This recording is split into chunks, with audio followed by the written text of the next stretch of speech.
नमस्कार, मैं हूं आपके साथ प्रीति रघुनंदन और आप देख रहे हैं न्यूज 18 इंडिया पर अपना फेवरेट शो हम तो पूछेंगे।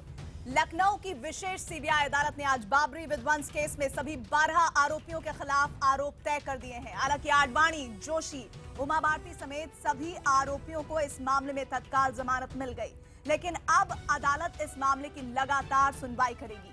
सीबीआई की अदालत को तय समय सीमा के भीतर इस मामले की सुनवाई खत्म कर फैसला देना है, लेकिन तब तक राम मंदिर बनाने का सपना एक बार फिर अधर में है। ऐसे में हम तो पूछेंगे में सवाल नंबर 1, आखिर बीजेपी अयोध्या में राम मंदिर बनाने का अपना वादा कैसे पूरा करेगी? सवाल नंबर 2, मंदिर बनवाने की कथित बैक चैनल कोशिशों का अब क्या होगा? और सवाल नंबर 3, क्या 2019 के चुनावों में भी राम मंदिर घोषणा पत्र तक सीमित ही रहेगा? इन सवालों पर हम बड़े पैनल से करेंगे बड़ी चर्चा, लेकिन पहले नजर आज के घटनाक्रम पर।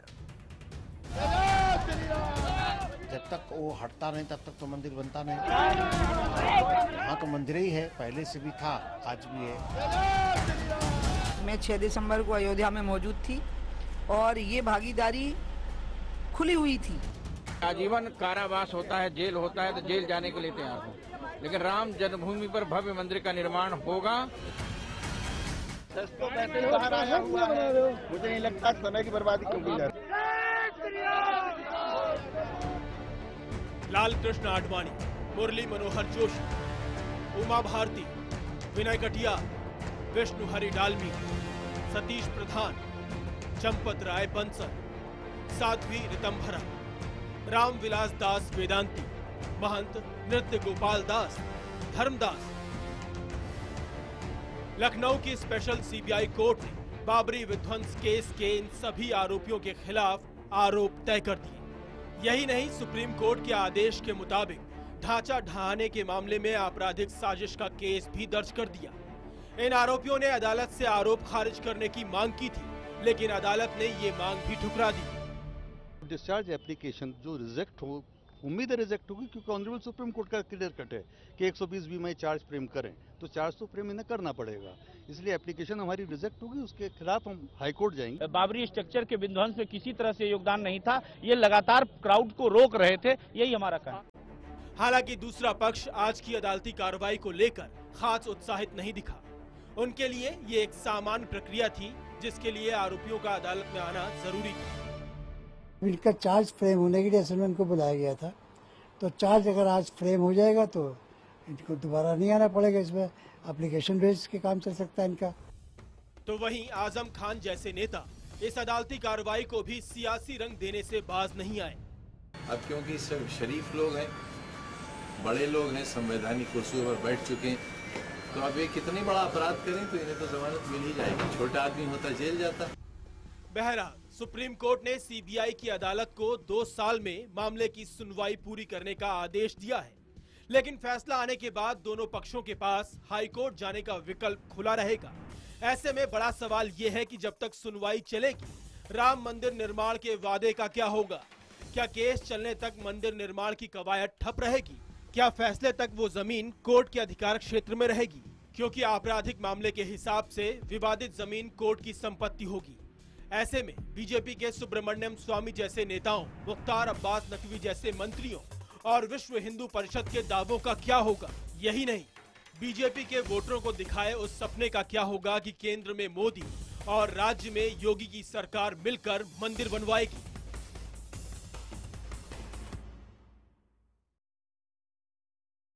अब सुनिए आज का बड़ा सवाल। हमारा सवाल है कि क्या नए सिरे से सुनवाई राम मंदिर की राह में रोड़ा बनेगी?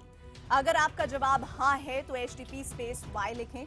अगर आपका जवाब नहीं है तो HTP_N लिखें। आप अपनी राय 51818 पर भेज सकते हैं। ट्विटर पर आप अपनी राय #HTP और #राम मंदिर के जरिए दे सकते हैं। बड़ी चर्चा के लिए हमारे साथ जुड़ रहे हैं, स्टूडियो में हमारे साथ मौजूद हैं रामकृपाल जी हैं, वरिष्ठ पत्रकार हैं, सर स्वागत है आपका। राजकुमार भाटी जी हैं, समाजवादी पार्टी से, आपका भी स्वागत है। और इसके अलावा राकेश सिन्हा जी भी हैं, बहुत बहुत स्वागत है राकेश जी। साथ ही हमारे साथ गौरव भाटिया जुड़ रहे हैं बीजेपी की तरफ से। इसके अलावा मौलाना अतहर हुसैन देलवी, चेयरमैन ऑफ अंजुमन मिनहाजे रसूल, और साथ ही राजीव त्यागी कांग्रेस की तरफ से हमारे साथ जुड़ रहे हैं। आप सभी का बहुत बहुत स्वागत है। शुरुआत में गौरव भाटिया आपसे करना चाहूंगी, आपकी पार्टी का हर घोषणा पत्र जिसमें चर्चा होती है राम मंदिर की, 1996, 98, 2004, 2009, 2014, क्या 14 के बाद भी हम ये उम्मीद करें कि 2019 में भी राम मंदिर के वादे होंगे लेकिन राम मंदिर का अस्तित्व कहीं नहीं होगा?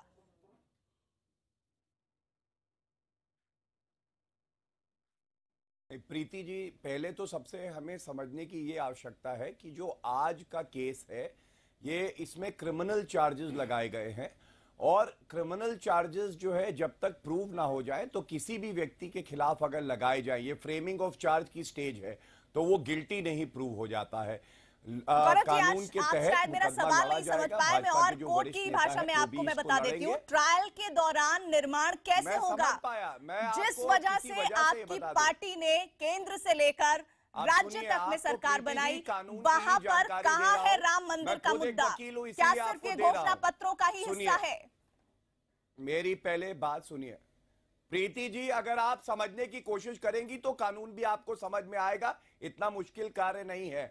मैंने क्यों आज के केस की बात करी कि ये क्रिमिनल एक चार्ज से रिलेटेड है। अब दूसरा जो मामला सर्वोच्च न्यायालय में लंबित है वो टाइटल सूट का मामला है, जिसमें हाईकोर्ट ने 2/3 जो वहां पे लैंड है वो पक्ष में करा था कि वहां पे मंदिर बन सकता है। सुप्रीम कोर्ट में उसकी अपील फाइल करी गई और जो अभी मामला लंबित है, तो भारतीय जनता पार्टी ने अपने मैनिफेस्टो में ये बात स्पष्ट करी है कि हम, ये आस्था का विषय है हिंदूज के, और हम राम मंदिर जरूर बनाएंगे लेकिन संवैधानिक दायरे में रह के आपसी बातचीत से और जो सर्वोच्च न्यायालय का फैसला होगा उसको ध्यान में रखते हुए। ये 3 बातें बहुत अहम है, संवैधानिक दायरे में, दूसरा बातचीत करके मसला सुलझाने का, और तीसरा जो सर्वोच्च न्यायालय का फैसला है। और जब तक ये मामला लंबित है, भारतीय जनता पार्टी है जिसका संविधान में पूरी आस्था है, माननीय सर्वोच्च न्यायालय का हम सम्मान करते हैं, हम लोग निर्णय का इंतजार गौरव जी, क्या राम मंदिर का मसला बीजेपी के लिए मास्टर स्ट्रोक है हर चुनाव से पहले? क्या ये सुनवाई कहीं ना कहीं ये इशारा नहीं है कि 2019 तक भी राम मंदिर के मसले पर कुछ नहीं होने जा रहा है, सिर्फ और सिर्फ बीजेपी की तरफ से बातें होंगी? ट्रायल चल रहा है, 2-2.5 साल लगेगा, उसके बाद हाईकोर्ट में अपील होगी, फिर सुप्रीम कोर्ट का फैसला आएगा। भारतीय जनता पार्टी के लिए और हर भारतीय के लिए ये हमारी हिंदू आस्था का विषय है। और फिर से बोलता हूं, संविधान के दायरे में रह के सर्वोच्च न्यायालय का सम्मान करते हुए भारतीय जनता पार्टी ने कहा है हम चाहते हैं राम मंदिर वहीं बने। और आप कहती हैं 2019 में क्या होगा? हम तो चाहते हैं जल्दी सुनवाई हो जाए, केंद्र की सरकार ने भी कहा है, और जल्दी सुनवाई हो, सर्वोच्च न्यायालय का फैसला आएगा और उसको हम मानते हैं और आगे कदम उठाएंगे कि राम मंदिर वहीं बने। गौरव भाटिया की बात पर क्या रिएक्ट करेंगे आप? देखिए, गौरव भाटिया साहब आज बीजेपी में, मैंने अभी मालूम है कि बीजेपी में चले गए हैं। बाबरी मस्जिद राम जन्मभूमि का जब हाईकोर्ट का फैसला आया था, उस वक्त की अगर गौरव भाटिया के बयानात को आप देखें तो उस वक्त इनकी आस्था शायद इस तरह मैं समझता हूँ जागी हुई नहीं थी, आज जाग गई है। सीधा मतलब ये है कि इलाहाबाद हाई कोर्ट में, सॉरी, जो आज सीबीआई विशेष कोर्ट के जो मामला है, मैंने यही कहा था कि संविधान के तहत सर्वोच्च न्यायालय के फैसले के तहत होगा। देलवी जी, आपको थोड़ा सा करेक्ट कर दूं, मैं कहा हूं इससे कोई फर्क नहीं पड़ता, लेकिन संविधान में तब भी हमारी आस्था थी और आज भी हमारी आस्था है। संविधान के और सर्वोच्च न्यायालय के फैसले के तहत ही होगा। आप मेरा बयान निकाल के जरूर देखिएगा और उसके बाद बताइएगा जो मैं कह रहा हूं सही कह रहा हूं या नहीं। चलिए, नहीं, मैंने सुन लिया, आई एडमिट यू। मेरा कहना यह है कि चूंकि आज जिस विशेष कोर्ट ने जिस तरीके का जो दिया, उससे पहले सर्वोच्च न्यायालय ने जो बात कही थी प्रीति, उसमें हमको 2 चीजों को याद रखना चाहिए। सर्वोच्च न्यायालय ने ये कहा था कि चूंकि 6 दिसंबर को भारत का सेकुलर फैब्रिक को नुकसान पहुंचा है और एक साजिश के तहत वहां मौजूद ढांचा, आप कहिए जिसको मैं मस्जिद कहता हूं, मेरी आस्था है कि वो मस्जिद थी, उसको वहां ढाया गया। इसलिए ऐसे लोग जिन्होंने इस तरीके की क्रिमिनल एक्टिविटीज और ये कॉन्स्पिरेसी की थी, उनके खिलाफ मुकदमा होना चाहिए। अब इस पार्टी को, सुब्रमण्यम स्वामी को और उन तमाम लोगों को जो अपनी विरोधी पार्टियों के नेताओं मानेंगे कि न्यायालय का फैसला अंतिम फैसला होगा, करते हैं, उनको बताना। देलवी जी, हमारा कहना है जो भी कुछ होगा संविधान के तहत होगा, कि न्यायालय में सबकी आस्था होनी चाहिए और न्यायालय में जो फैसला आएगा वो आपके लिए भी उतना ही मान्य है, क्योंकि कानून से ऊपर तो कोई भी नहीं है, ना आप है ना आपका समाज है ना कोई भारतीय है। तो न्यायालय ने अभी फैसला तो दिया नहीं है। जो हमारी जानकारी है आखिरी, अभी तो चार्ज फ्रेम हुए हैं, अभी तो कोई फैसला आया नहीं है। मुझे जवाब देने दीजिए गौरव जी नहीं, सुन लीजिए, मैं वही प्रीति से कह रहा, हमारा कहना है सर्वोच्च न्यायालय में जो मैंने कहा आपको जो भी फैसला आएगा राम जन्मभूमि के बारे में, बाबरी मस्जिद की मिल्कियत के बारे में, वो तमाम लोगों को मानना पड़ेगा। उसी तरीके से क्रिमिनल कॉन्स्पिरेसी, बाबरी मस्जिद को ढाना, लोगों को भड़काना, और सर्वोच्च न्यायालय ने जो कहा भारत के सेकुलर फैब्रिक को तोड़ने के जिन लोगों ने षड्यंत्र किया है उनको सजा मिलनी चाहिए। प्रीति, मेरा कहना है मौलाना देहलवी हो, आजम खान हो, सुब्रमण्यम स्वामी हो, अडवाणी हो, किसी मस्जिद के इमाम हो, किसी को अधिकार नहीं जो भारत के फैब्रिक कल्चर को, भारत के संविधान और सेकुलरिज्म को तोड़ने की कोशिश करेगा। जो भी तोड़ेगा उन लोगों को ऐसी सजा और ऐसे कटेरों में खड़ा होना पड़ेगा और ऐसे लोगों को सख्तरीन दंड मिलना चाहिए। मैं जवाब दे दूं जल्दी से 30 सेकंड में, फिर मैं दूसरे पैनलिस्ट के पास। देखिए प्रीति जी, मैं 1 मिनट में केवल जवाब देना चाहता हूं देहलवी जी का। दोहरे मापदंड नहीं हो सकते कि अफजल गुरु को फांसी हो जाए, राष्ट्रपति उनकी जो क्लेमेंसी पिटिशन है डिसमिस कर दे और कई लोग समुदाय के आके कहें कि नहीं ऐसा नहीं होना चाहिए। और आज यहां केवल फ्रेम चार्ज हुआ है और कह रहे हैं गलत हुआ है और इन्होंने ये किया। अरे आप रजवाना को पैरोल पे छोड़ा गया है, थोड़ा सा संयम बरत के जब भी फैसला आए, फैसले के बाद जो है बात करिएगा। लेकिन आज नेता, कोई भी नेता, मैं यहाँ पर राजीव त्यागी को लाना चाहूंगी, राजीव त्यागी को लाना चाहूंगी। राजीव त्यागी, क्या आपराधिक केस के तहत मामला चलेगा? आज उम्मीद की किरण जगी है 25 साल बाद बाबरी केस में। देखिए, निश्चित रूप से प्रीति जी एक बात बहुत स्पष्ट कहना चाहूंगा कि भगवान श्री राम का जन्म निश्चित रूप से अयोध्या में हुआ, मंदिर भी वहीं बनना चाहिए, इसमें भी कोई संशय नहीं है।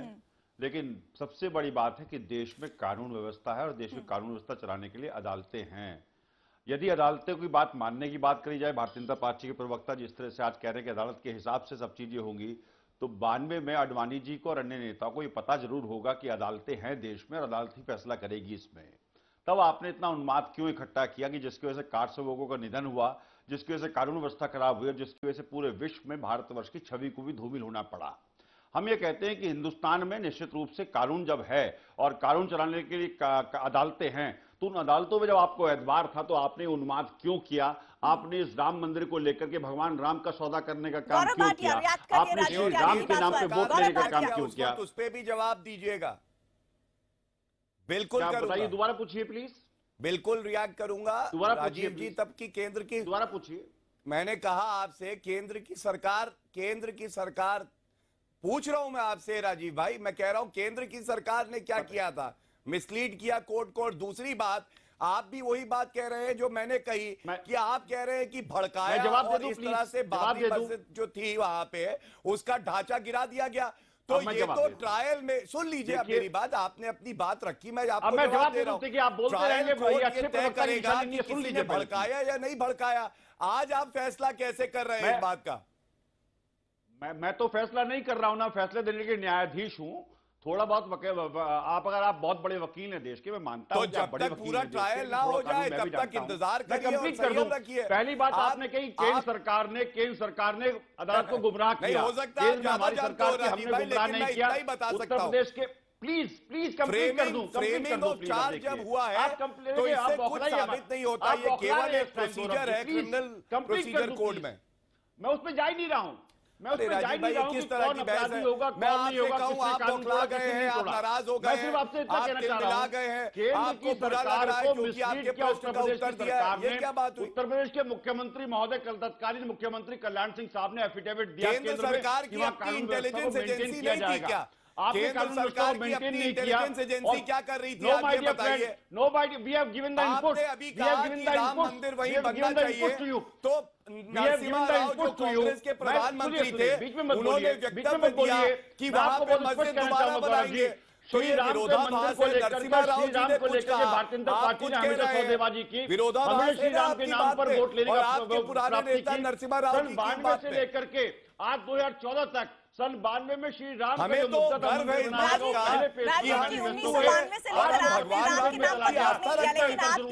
सरकार जब 10 साल रही तब तक ट्रायल भी नहीं शुरू हो पाया, तो इसकी जिम्मेदारी तो आप लीजिए। यहाँ पर आप ये बताइए, तमाम एलिगेशन आप लगा रहे हैं। ट्रायल शुरू हो रहा है और उस ट्रायल शुरू होने पे आप ये कह रहे हैं कि जो 197 FIR है और 198 नंबर FIR है, दोनों उपलब्ध मत करिए, हमारे ऊपर आप आरोप मत लगाइए।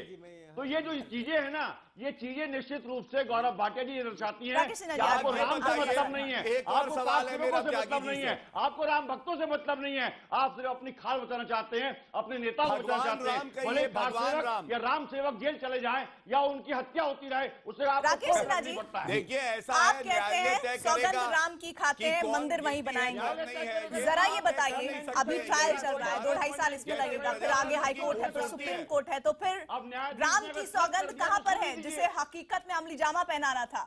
या फिर 2019 के घोषणा पत्र में फिर से जगह दे दी जाएगी राम मंदिर को और फिर वोट ले लिए जाएंगे? उस पर आने से पहले मैं एक टिप्पणी करूंगा, मेरे मित्र राजीव त्यागी जी मुझे बाद में रोकेंगे, बीच में नहीं टोकेंगे, कि जहां तक कोर्ट की बात है, कोर्ट का मामला हमेशा पेचीदा होता है। वहां वादी और प्रतिवादी दो पक्ष होते हैं, चाहे इंस्टीट्यूशनल मुकदमा हो या व्यक्तिगत हो। कांग्रेस ने राहुल गांधी और सोनिया गांधी जी के नेशनल हेराल्ड के केस पर क्या कहा था कोर्ट के बारे में, और आज इस चार्ज फ्रेम होने पर क्या कहा था, दोनों पे गौर कर ले। इसलिए कोर्ट के चार्ज फ्रेम होने पर एक मत रखिए, हम दोनों एक पब्लिक डिबेट में हैं, हम दोनों अलग अलग बातों पर अलग अलग स्टैंड ना लें। अब दूसरी बात मैं कहना चाहता हूं, मैं राजीव जी मैं अपनी बात पूरी कर लूं। देखिए हमारा विश्वास क्यों है, मैं इसका जवाब दे रहा हूं, मेरा खत्म होने दीजिए, आइएगा ना, आपको भरपूर समय मिलेगा। आप राष्ट्रीय पार्टी के प्रवक्ता, अरे आप राष्ट्रीय पार्टी के प्रवक्ता हैं, आपको ज्यादा समय मिलेगा, आप रुक जाइए। मैं आप राष्ट्रीय स्वयंसेवक के प्रवक्ता हैं। अरे भाई, अरे आप सुन लीजिए, इतना धैर्य मत, राजीव भाई धैर्य मत छोड़िए ना, धैर्य के बारे में भागे नहीं जा रहे हैं। सुननी चाहिए पहले, सुन लीजिए, मैं अपनी बात पूरी कर लूं, फिर प्रीति जी आपके पास आएंगे। देखिए मंदिर जो है आस्था का प्रश्न है। अच्छा ठीक है, मैं आ रहा हूँ। आस्था का प्रश्न। अरे मुझे अच्छा लग रहा है क्या बोल रहे हैं, राम मंदिर को क्रम मत नहीं, गाय का कत्ल करके आस्था दिखा दिया आपने। देखिए मैं दूसरी बात कर रहा हूँ, मैं ये बोलने देता हूँ, तो फिर डिबेट दूसरी तरफ चली जाएगी, आप दोनों को रोकना पड़ेगा, आपको रोकना पड़ेगा। सर आप जल्दी से 30 सेकंड में फिर बात पूरी करिए। मोहम्मद ने जो आर्कियोलॉजिकल सर्वे किया, उनके अंदर खुदाई हुई, जो आर्कियोलॉजिकल एविडेंस मिला, जो ब्रिटिश सरकार के गजेटियर में है, जो रेवेन्यू रिकॉर्ड्स में है, उन बातों का पूरा दस्तावेज विश्व हिंदू परिषद ने, जब चंद्रशेखर जी के समय में 5 दौर की वार्ता चली थी, बहुत ही रचनात्मक वार्ता का दौर था, चंद्रशेखर जी ने एक बहुत ही महत्वपूर्ण पहल किया था जिसके लिए उनको बधाई दी जानी चाहिए, उसमें दिया। और बाबरी मस्जिद एक्शन कमेटी ने वामपंथी इतिहासकार, सर आपने मेरे सवाल का जवाब नहीं दिया, आपने मेरे सवाल का जवाब नहीं दिया, और यही सवाल मैं गौरव भाटिया से भी करूंगी। लेकिन आपको बता दें कि बाबरी केस में लखनऊ की सीबीआई कोर्ट ने 20-20 हजार के मुचलके पर आरोपियों को लगे हाथ जमानत दे दी।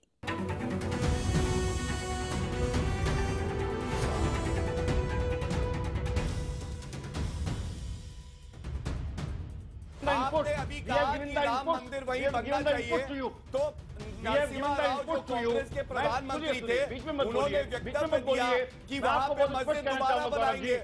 श्री राम के मंदिर को लेकर श्री राम को लेकर के भारतीय जनता पार्टी ने हमेशा सौदेबाजी की, हमने श्री राम के नाम पर वोट लेने का प्राप्ति की। सन 92 से लेकर के आज 2014 तक, सन 92 में श्री राम हमें तो गर्व है मौजूदा सरकार जब 10 साल रही तब तक ट्रायल भी नहीं शुरू हो पाया, तो इसकी जिम्मेदारी तो आप लीजिए। यहाँ पर हम तो पूछेंगे में आज का हमारा सवाल यह है कि क्या नए सिरे से सुनवाई राम मंदिर की राह में रोड़ा बनेगी, और लगातार हमें एसएमएस मिल रहे हैं, 60% लोग कह रहे हैं हाँ ऐसा होना एक राम मंदिर की राह में रोड़ा है, साथ ही 40% लोग इससे इत्तेफाक नहीं रखते। यही सवाल हमने ट्विटर पर भी पूछा है लोगों से, जिसमें हमें 59% लोग मान रहे हैं कि अगर इस तरह से नए सिरे से सुनवाई शुरू हुई है तो राम मंदिर की राह में ये बड़ा रोड़ा है, और 41% लोग इससे इत्तेफाक नहीं रखते हैं। ब्रेक से पहले हम लगातार बातचीत कर रहे थे और 2 खास मेहमानों के साथ मैं नहीं जुड़ पाई थी, और उमेद सिंह भी हमारे साथ जुड़ गए हैं बीएसपी से, लेकिन मैं शुरुआत करूंगी राम कृपाल जी से। राम कृपाल जी का आज का वक्तव्य इस लिहाज से भी महत्वपूर्ण है क्योंकि ये वो शख्सियत है जो जब ये विध्वंस हुआ था तब वो वहां पर मौजूद थे, वो गवाह हैं, वो इस पूरे मसले को जितने बारीक तरीके से समझते हैं शायद ही कोई समझता हो। ऐसे में राम कृपाल जी जरा बताइए, आपराधिक साजिश के तहत जो मार्गदर्शक मंडली और तमाम जो दूसरे लोग हैं उनके खिलाफ केस चलेगा। 25 साल में हम यहां तक पहुंचे हैं, आगे की लड़ाई कहां तक? देखिए, मैं चूंकि एक अखबार का संपादक था और मैं वहाँ था, तो इसलिए जो भी घटना उस दिन हुई, हमारे रिपोर्टर भी थे और हमको एक्चुअली इसमें गवाह इसलिए बनाया गया कि वहाँ के अखबारों को लगाया गया था जिसमें मेरा भी अखबार है। तो ऑब्वियस है, हमारा सिर्फ इतना था कि जो कुछ उस दिन हुआ वो सारे अखबारों में छपाया है, सारी पूरी मीडिया में जानती है, सब जगह गया था। लेकिन अब वो साजिश थी कि नहीं थी, ये तो इन्वेस्टिगेटिव एजेंसीज का काम होता है ये पता करना। हम तो ये बता सकते हैं वहाँ ऐसा हुआ था। लेकिन एक जो आज का विषय है, देखिए आज जो भी हुआ है वो सिर्फ ये एक इशू है कि 6 दिसंबर को जो कुछ 92 को जो कुछ हुआ था वो कॉन्स्पिरेसी थी या नहीं थी, अगर कॉन्स्पिरेसी थी तो क्या ये लोग उसमें शामिल थे या नहीं थे, इशू बस इतना है। मंदिर बनेगा या नहीं बनेगा ये तो मामला सुप्रीम कोर्ट में सब जुडिस है। और बीजेपी ने देखिए 2014 के अपने घोषणा पत्र में, उसके बाद जितने घोषणा पत्र आए हैं सब में एक बात लिखी है कि संविधान के तहत इसका हल ढूंढा जाएगा। और चूंकि मैटर सब जुडिस है, दोनों पार्टी है, कोर्ट ने कहा है कि बाहर आप प्रयास कीजिए, अगर कोई फैसला आपस में मिल बैठ के आप लोग कर लेते हैं तो अच्छी बात है, वो प्रक्रिया चल रही है। तो मेरा ये कहना है कि जैसे आज की जो घटना है इसके चलते मंदिर कब बनेगा इस सवाल का कोई मतलब नहीं है। लेकिन बात सही कर रही, जब जब ये इतने बड़े नेता आएंगे, जब जब ये इतिहास अतीत को कुरेदा जाएगा इस बहाने, चाहे कोर्ट के बहाने हो, 90 और 92 तो लौटेंगे ही लौटेंगे। अब उसका जहां तक रहा पॉलिटिकल फायदे और नुकसान की बात, मैं एक बात बता दूं, अभी कल या परसों में ही जो सर्वे आ रहे हैं मोदी जी के बारे में, जो डिफरेंट एजेंसीज कर रही हैं, या इसके पहले उत्तर प्रदेश का इलेक्शन हुआ है, अनडिस्प्यूटेड सभी मान रहे हैं कि मोदी करीब 60% की फॉलोइंग आज भी उनकी है। लेकिन ये फॉलोइंग इस नाते नहीं है कि वो मंदिर बनवाएंगे, इस नाते है कि उनके काम को लेकर के अब ये 2 साल लेकिन बड़ा तबका वो भी है जो ऐसा समझता है। मैं बता रहा हूँ, इस बात को भी ध्यान रखना इसलिए कहना कि इसका हमेशा पॉलिटिकल फायदा ही मिलेगा, नुकसान भी हो सकता है, क्योंकि जो चीज काम आपने एक बात कही उसी पर मैं बस एक लाइन और कहूंगा, चूंकि ऑलरेडी अपने काम के बूते इस समय बीजेपी नंबर 1 पे चल रही है और मोदी अनडिस्प्यूटेड इस समय नंबर 1 नेता है। ये मुद्दा मोदी नंबर 1 नेता है, लेकिन उसमें राम मंदिर का मुद्दा कितना बड़ा मसला है भाटी जी? देखिए, इस देश में मंदिरों में आस्था रखने वालों का बहुमत है। जो मैं हिंदू की बात नहीं कर रहा, हिंदुओं में कुछ लोग ऐसे भी हैं जो मंदिर में नहीं जाते, लेकिन बहुमत उनका है जो मंदिर में आस्था रखते हैं और ये चाहते हैं कि राम मंदिर बने। और राजनीतिक पार्टियां भी ज्यादातर चाहती हैं, और मुसलमानों की तरफ से भी ये बात आई है निकल के कि वो भी चाहते हैं कि राम मंदिर बने। अगर कोई नहीं चाहता तो भारतीय जनता पार्टी है जो नहीं चाहती कि मंदिर बने। भारतीय जनता पार्टी इस मुद्दे को गर्म रखना चाहती है। नहीं, भारतीय जनता पार्टी अगर आज चाहे, आज केंद्र में भी उनकी सरकार है, यूपी में भी उनकी सरकार है, सुप्रीम कोर्ट सलाह दे चुका है कि आपसी सहमति से इस मुद्दे को सुलझाइए। अगर भारतीय जनता पार्टी ईमानदारी से पहल करे, सभी राजनीतिक दलों का सहयोग ले और दोनों पक्षों को आमने सामने बैठा है, तो ये आपसी सहमति से अयोध्या में भव्य राम मंदिर बन सकता है। लेकिन भारतीय जनता पार्टी नहीं चाहती कि मंदिर बने। आप हर बार झुंझुना घोषणा पत्र में थमाना चाहते हैं, लेकिन मंदिर नहीं बनवाना चाहते हैं। देखिए, ऐसा है प्रीति जी, अगर किसी को संविधान की समझ ना हो या न्यायालय का सम्मान ना वो करते हो, तो उनको ये बेहद सिंपल बात समझाना भी बड़ा मुश्किल हो जाता है। ये मुकदमा कब से चल रहा है ये अपने आप से पूछें और कुछ जाके हिस्ट्री में देखें। कोर्ट में मुकदमा चल रहा है, भारतीय जनता पार्टी की आस्था है संविधान में, तभी हमने जो बात कही है कि संविधान के दायरे में रहते हुए सबसे बात करेंगे और जो सर्वोच्च न्यायालय का फैसला आएगा उसके हिसाब से राम मंदिर अयोध्या में ही बनाएंगे। दूसरी बात, कांग्रेस के राजीव जी को मैं ये बताना चाहूंगा कि उनकी केंद्र में सरकार थी जब ये घटना हुई, और उसके बाद एक लिब्राहन कमीशन बना के 5 साल नरसिम्हा राव जो कि कांग्रेस के नेता थे, किसी और पार्टी के नहीं थे, ये लोग चुप्पी साधे रहे। 2009 तक कांग्रेस की दोबारा सरकार थी, लिब्राहन कमीशन ने रिपोर्ट तक नहीं दी। क्यों नहीं आपने कुछ कार्रवाई करी जिससे कि कुछ हल निकलता? तो कांग्रेस खुद राजनीति करती है और माइनॉरिटी अपीजमेंट में इतना लगी है कि ये भूल गए हैं कि माइनॉरिटी राइट जरूरी है, लेकिन साथ में मेजॉरिटी राइट भी उतने ही जरूरी है। माइनॉरिटी अपीजमेंट में आपकी पार्टी लगी रही, कि हिंदू के राइट होंगे या नहीं होंगे और मुस्लिम के होंगे कि नहीं। मुझे लगता था कि भारतीय जनता पार्टी के पहली बार कोई प्रीति में इस पे थोड़ा देलवी साहब आ रही हूं आपके पास। राजीव जी 30 सेकंड में अपनी बात खत्म कीजिए, फिर मैं देलवी साहब के पास जाऊंगी और मुझे अभी उमेश जी के पास भी जाना है। राम मंदिर जहां पर है अभी, जहां पर हम दर्शन कर पा रहे हैं रामलला के और पूजन कर पा रहे हैं उनका, सन 86 में निर्णय आया था, कांग्रेस की सरकार थी, हमने ताला खोलने का काम किया, जिसकी वजह से हम राम भक्त जो है हालात भी तो तभी बिगड़े ना, रामलला के दर्शन कर पा रहे हैं। कितना दबाव था ताला खुलवाने का, ये दुनिया जानती है। राजीव जी फिर आप गलत तथ्य बता रहे हैं। हमेशा भारतीय जनता पार्टी ने बिगाड़े। राम मंदिर टाइटल डिसाइड होना था, इलाहाबाद हाईकोर्ट का फैसला आया, 2010 में हाईकोर्ट का फैसला आया। लेकिन मैं पूछना चाहूंगा उन ऐतिहासिक तथ्यों पे आर्कियोलॉजिकल सर्वे ने अपनी मोहर लगाने का काम किया कि हाँ यहाँ पे मंदिर हुआ करता था। तभी आप पहले लिब्राहन कमीशन पे जवाब दीजिए। केंद्र सरकार उस दिन सो रही थी जिस दिन घटना हुई, आपके पास इंटेलिजेंस में सूचना नहीं आई, आपने पैरामिलिट्री फोर्स क्यों नहीं भेजी उत्तर प्रदेश? इसका जवाब दीजिए। आप कांग्रेस को छोड़ के बाकी सब बात करेंगे। प्रवक्ता कांग्रेस का जवाब दीजिए। रामलला के नाम पर, भगवान श्री राम कोई बात नहीं, व्यक्तिगत प्रहार मत करिए। मैं को जो कानून की समझ है मैं कोर्ट के अंदर समझा दूंगा, आपको समझाना थोड़ा मुश्किल है। लेकिन नरसिम्हा राव जी पे आप कोई टिप्पणी करिए। आप बताइए कांग्रेस की सरकार थी तो आपके पास इंटेलिजेंस इंफॉर्मेशन थी कि नहीं थी? आपने पैरामिलिट्री फोर्स क्यों नहीं भेजा? राजीव जी एक छोटा सा सवाल आपसे है।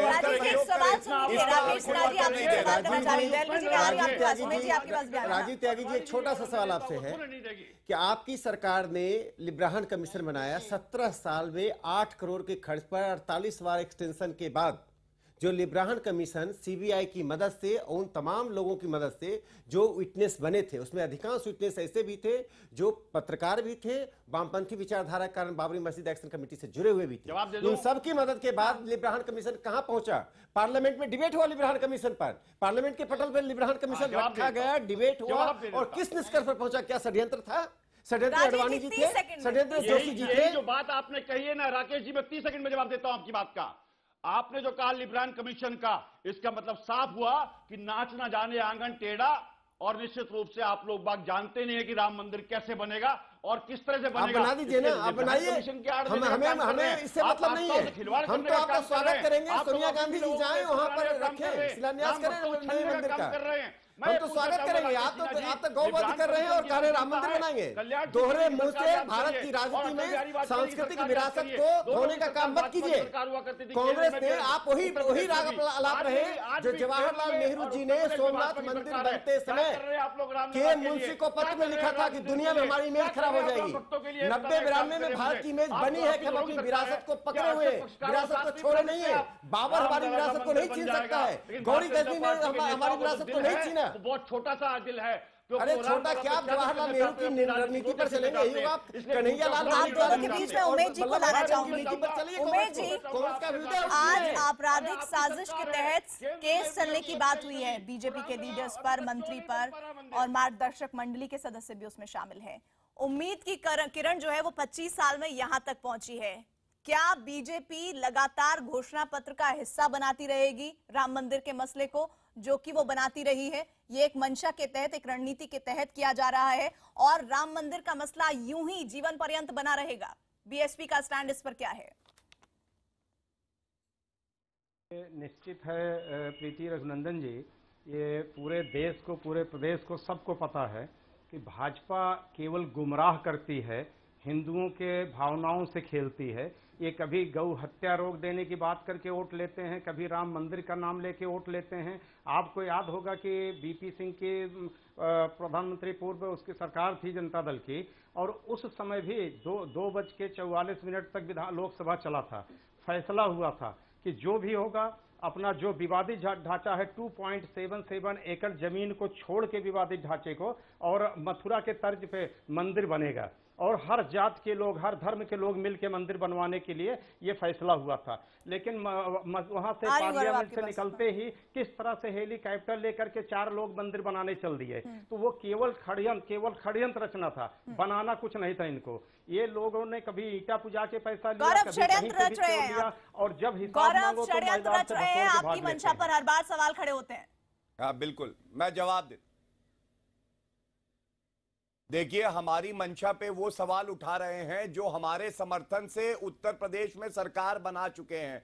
हमारे ऊपर वो सवाल उठा रहे हैं जिनकी मुखिया जो है मायावती जी खुद हमारी पार्टी का प्रचार करने आई थी। और मैं कहूंगा ये गौ हत्या की बात करते हैं, ये तो संविधान अनुच्छेद 48 खुद कहता है कि गौ हत्या नहीं होनी चाहिए। और अगर इसके लिए ठोस कदम उठाती है केंद्र की सरकार या भाजपा शासित में भाजपा सरकार, तो इनको पीड़ा क्यों है? क्या इनकी आस्था संविधान में नहीं है?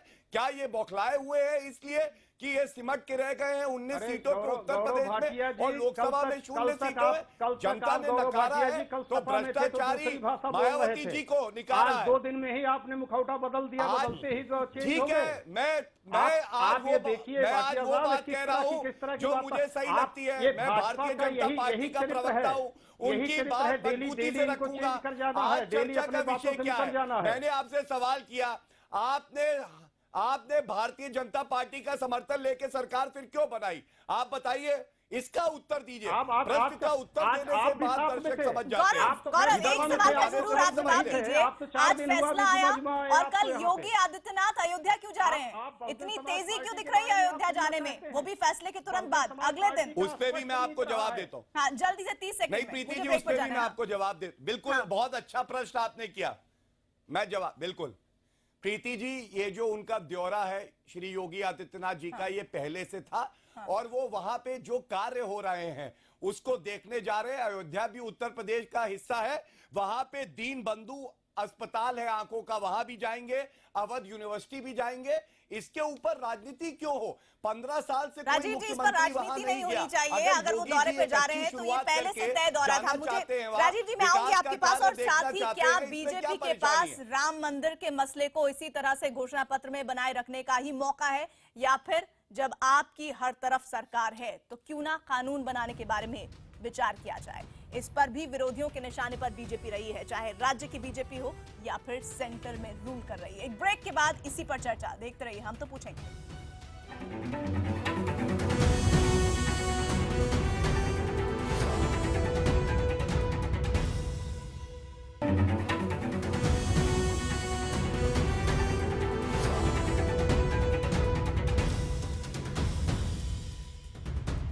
हम तो आपका स्वागत करेंगे। सोनिया गांधी जी जाएं वहां पर रखें, शिलान्यास करें मंदिर का।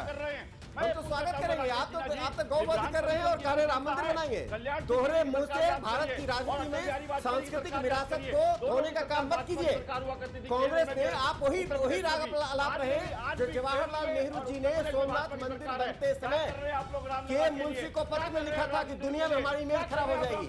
90-92 में भारत की इमेज बनी है कि हम अपनी विरासत को पकड़े हुए, विरासत को छोड़े नहीं है। बाबर हमारी विरासत को नहीं छीन सकता है, गौरी गजनी ने हमारी विरासत को नहीं छीना। बहुत छोटा सा दिल है।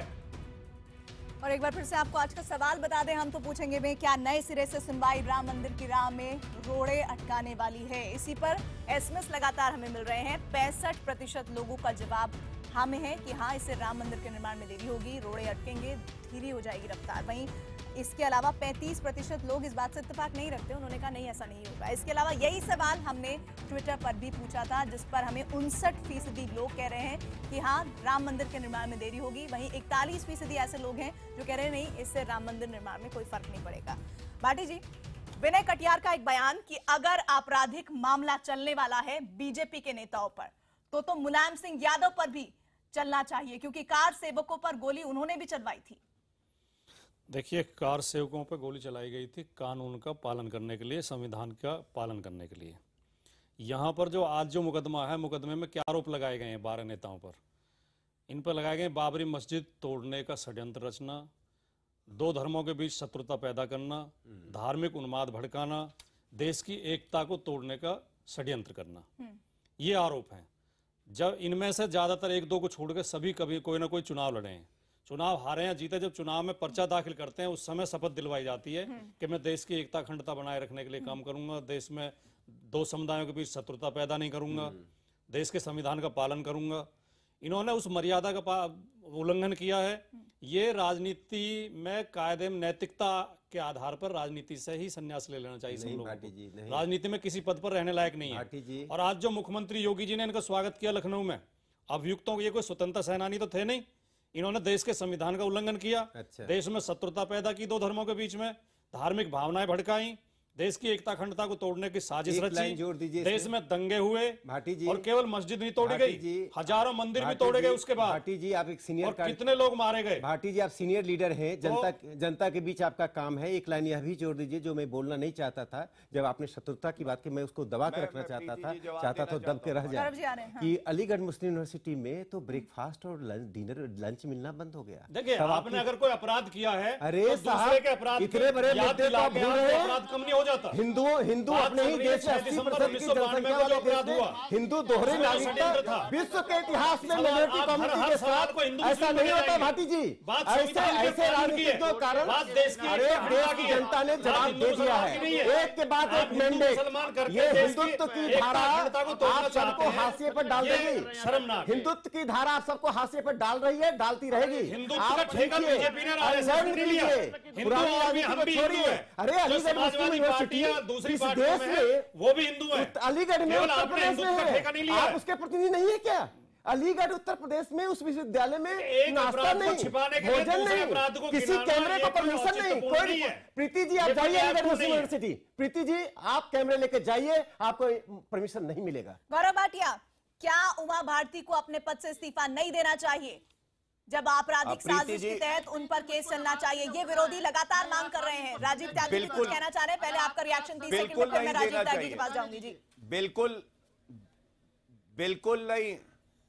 बिल्कुल नहीं देना चाहिए। जैसा कि मैंने कहा, भारतीय कानून में जब तक की कन्विक्शन नहीं हो जाता कोर्ट से, तब तक एक प्रिजम्पशन है कि व्यक्ति इनोसेंट है, और चार्ज फ्रेम होने से कोई आरोप सिद्ध नहीं होता है। जब आरोप सिद्ध हो उसके बाद ये बात करी जा सकती है। दूसरी बात, कांग्रेस से मैं ये कहूंगा, सेतु समुद्रन में 2008 में यूपीए सरकार ने जो ठेस लगाई, उन्होंने कहा कि जो भगवान राम है ये एक माइथोलॉजिकल कैरेक्टर है।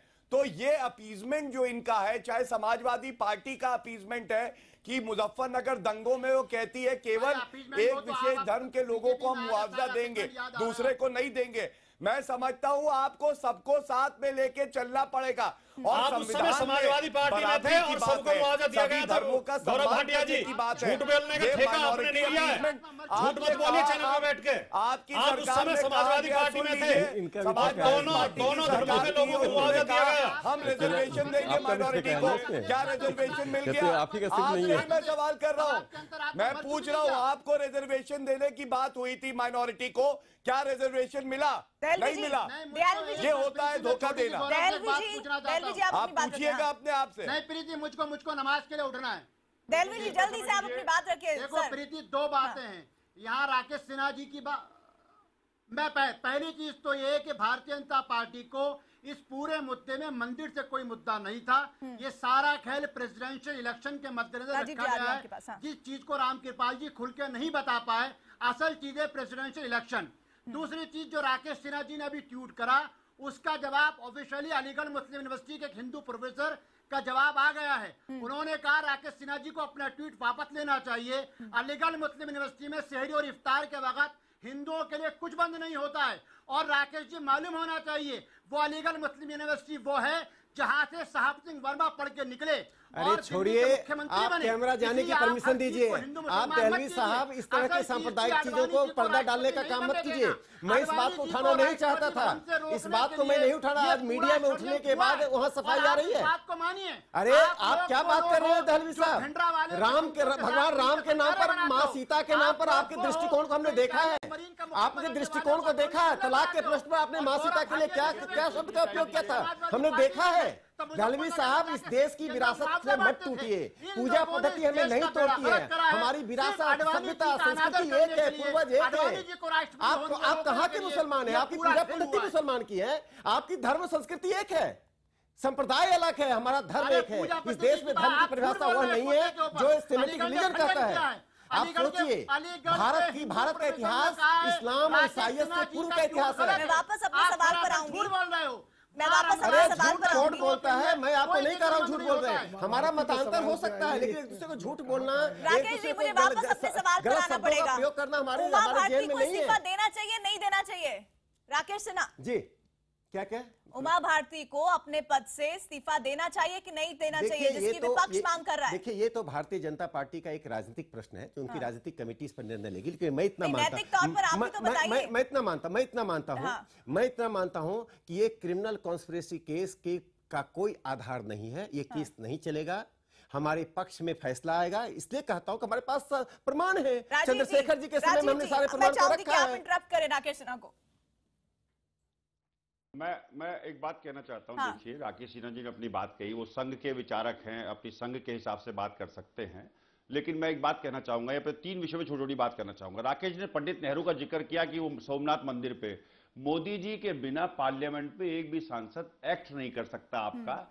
ठीक उससे बड़ी स्थिति पंडित नेहरू की पार्लियामेंट में हुआ करती थी, कांग्रेस में हुआ करती थी। वो नहीं चाहते तो पार्लियामेंट में बिल पास होगा, सोमनाथ का मंदिर नहीं बनता। दूसरी बात मैं कहना चाहूंगा, मेरे मित्र ने अभी कहा, देखिए मेरे मित्र ने 12/4/2017 को एक पोल खोलता हूं भारतीय जनता पार्टी की, 12/4/2017 को क्वेश्चन नंबर 426 ये पूछा गया प्रभात झा द्वारा और कन्हैयालाल मानिक मुंशी के बीच जो पत्राचार है उसे पढ़ लीजिए। जवाहरलाल नेहरू ने क्या लिखा सोमनाथ मंदिर पर, डॉक्टर राजेंद्र प्रसाद जी को जवाहरलाल नेहरू ने क्या कहा, किस तरह से दुत्कारा। सिविल हिंदू कोड बिल पर जवाहरलाल नेहरू ने कैसे डॉक्टर राजेंद्र प्रसाद जी को फटकारा। आप इसे पढ़ लीजिए, जो लोग श्री राम के नाम पे बिना पढ़े अपने मन से आज व्याख्या करके जवाहरलाल नेहरू के साथ में अत्याचार मत कीजिए। उनकी एक दृष्टि थी, दृष्टि भारतीय संस्कृति के प्रतिकूल थी, ठीक है, उनको तो शर्मिंदगी नहीं थी, आप उनको बचा रहे हैं। ऐसे उन लोगों पे जो राम भक्तों को चलने का। मोहन भागवत जी ने जो कहा कि सोमनाथ के तर्ज पर इसका निर्णय होना चाहिए, दहलवी साहब उसको मान ले। दहलवी साहब बहुत संस्कृति की बात करते हैं, बहुत निरपेक्षता की बात करते हैं, क्यों नहीं मानते हैं? मोहन भागवत जी ने आज से 3 साल पहले कहा कि सोमनाथ मंदिर के तर्ज पर अयोध्या में मंदिर का निर्माण हो जाए। तिरंगे का सम्मान नहीं किया, तिरंगे का अपमान करने का। अरे आप तिरंगा क्या करते हैं, तिरंगा लेके आप तो तिरंगा कर रहे हैं। बीच एक महत्वपूर्ण सवाल, विपक्ष ये लगातार मांग कर रहा है, मुझे जिसका आपके जरिए उचित उत्तर नहीं मिला है। उमा भारती को क्या जिस तरह से आपराधिक साजिश चलने का केस उन पर चलेगा, क्या उन्हें अपने पद से इस्तीफा नहीं देना चाहिए? क्या लाल कृष्ण आडवाणी को सांसद के तौर पर इस्तीफा नहीं देना चाहिए? क्या अगर ऐसा होता है तो बीजेपी एक लैंडमार्क, एक मील का पत्थर नहीं साबित करेगी? विरोधी लगातार ये मांग कर रहे हैं और इस बात का दबाव आप पर बनाया जा रहा है। प्रीति जी, ये तो सर वो जैसा करेंगे वैसा आप करेंगे तो कांग्रेस पहले राहुल गांधी और राहुल गांधी सोनिया गांधी से कोई इस्तीफा देना नहीं बनता है। नई तरह की 25 साल पहले की घटना है, के जरिए जो 2-3 सालों में लगा की है गई वो है। योगी को कॉन्स्पिरेसी का मौका लगा है। इसीलिए मिला है कि वो कुछ बेहतर, कुछ अलग करेंगे, इसीलिए समाजवादी पार्टी आज बाहर है। ऐसे में नैतिक जिम्मेदारी क्या है नहीं बीजेपी की? प्रीति जी, मैं आपको इसीलिए बता रहा हूं, अभी कुछ 1.5 साल पहले सर्वोच्च न्यायालय का एक फैसला आया कि जब कोई दोषी पाया जाए और 2 साल से ज्यादा की सजा हो तो उसकी सदस्यता, चाहे वो पार्लियामेंट हो चाहे विधानसभा हो, उससे खत्म हो जाएगी। सर्वोच्च न्यायालय ने अपने विवेक से ये फैसला दिया। अब आप कह रही हैं कि कानून बदल जाता है क्योंकि भाजपा के नेता है कि चार्ज फ्रेम हो और उनको इस्तीफा दे देना चाहिए उस घटना के लिए जो 25 वर्ष पहले है, जिसका फैसला अभी करना है न्यायालय को। और दूसरी बात मैं आपको बता दूं, एक बात और समझ लीजिए प्रीति जी, 120B कॉन्स्पिरेसी का चार्ज बना है, कॉन्स्पिरेसी का चार्ज है। आज ही उमा भारती से जब यह सवाल पूछा गया, उनका रिएक्शन कैसा था? उन्होंने कहा कि मुझे अभी तक वो ऑर्डर की प्राप्ति नहीं हुई है, मैं पहले अध्ययन करूंगी कि क्या क्या चार्ज लगाए गए हैं मुझ पर, फिर मैं फैसला करूंगी। तो मुझे यह कहना, ना हमने भी अभी नहीं पढ़ा है। देखिए, सवाल इस बात का है कि अगर क्या क्या अपराध लगाए गए हैं, क्या क्या उनमें क्या गंभीरता है, बहुत सारी चीजें होंगी। और चूंकि उमा भारती ने मना नहीं किया है इस चीज से। हाँ, ये सवाल जरूर है। खुद याद रखिए कि आडवाणी जी ने हवाला केस में सिर्फ चार्जेस के सवाल पर इस्तीफा दे दिया था और उन्होंने किया था। देखिए, मंत्री का इस्तीफा देना अलग चीज होती है क्योंकि वो एक पब्लिक पोस्ट पर बैठे हुए हैं। सांसद का प्रतिनिधि होना है, जरूर नहीं कि सांसद इस्तीफा दे दे, लेकिन हाँ, मंत्री के लिए बात जरूर होती है। अब ये रह गई बात, जब अभी तक इतनी जल्दीबाजी में हमें कोई कमेंट नहीं करना चाहिए। बीजेपी ये देखेगी। और खुद बीजेपी के लोग ये कह रहे हैं कि इलेक्शन कमीशन को जो नया प्रस्ताव दे रहे हैं लोग चुनाव सुधार के बारे में, उसमें एक बात आ रही है कि ऐसा कुछ है कि 4 सीट होने के बाद लोगों को प्रत्याशी बनाने से भी वंचित किया जाए। मैं समझता हूँ ऐसे जब जहाँ प्रयास चल रहे हैं, तो अगर कोई मंत्री बना हुआ है और अगर 4 सीट गंभीर आरोप है, तो मुझे लगता है कि थोड़े समय के लिए उससे सत्ता से बाहर होना चाहिए। 30 सेकंड में राजीव जी, 30 सेकंड में आप अपनी बात पूरी करिए, फिर मुझे एक सवाल पूछना है गौरव भाटिया से। मैं उसी को आगे बढ़ाते हुए एक बात कहना चाहूंगा। एक तरफ तो Bharatiya Janata party digital India, IT को इस्तेमाल करने की बात कर रही है और इनके मंत्री जो है आईटी और डिजिटल इंडिया को इस्तेमाल नहीं कर पा रहे हैं। वह भारती जी आईटी को इस्तेमाल ही नहीं कर पा रही हैं, तो आईटी जब मंत्रालय में नहीं चल पा रही है, मंत्रियों में नहीं चल पा रही है, तो आईटी आगे देश में कैसे चलेगी? क्या आपके पास इतनी गुंजाइश नहीं है कि आप कानून बनाकर राम मंदिर का मसला ही सुलझा दें और एक मैसेज कोलगेट करने में वो टेक्नोलॉजी को क्या जाने, मैं समझ सकता हूँ आपका दर्द, लेकिन भारतीय जनता पार्टी के मंत्री लग रहा है गौरव इस बात का उत्तर अभी देने की स्थिति में नहीं है। बहरहाल आप सभी खास मेहमानों का हमारे साथ जुड़ने के लिए बहुत बहुत शुक्रिया। लेकिन राम मंदिर का मुद्दा सिर्फ और सिर्फ सियासत के मुद्दे के तौर पर ही हमेशा भुनाया जाता रहा है, कम से कम बीजेपी के मसले पर ऐसा नजर आता है। लेकिन विरोधी लगातार नैतिक जिम्मेदारी की भी बात करते रहे हैं बीजेपी, आरएसएस और वीएचपी से। उम्मीद की जाएगी कि वो नैतिक जिम्मेदारी बीजेपी ले, उसके तहत कार्य करे, ताकि एक नई तरह की राजनीति की उम्मीद की जा सके बीजेपी से।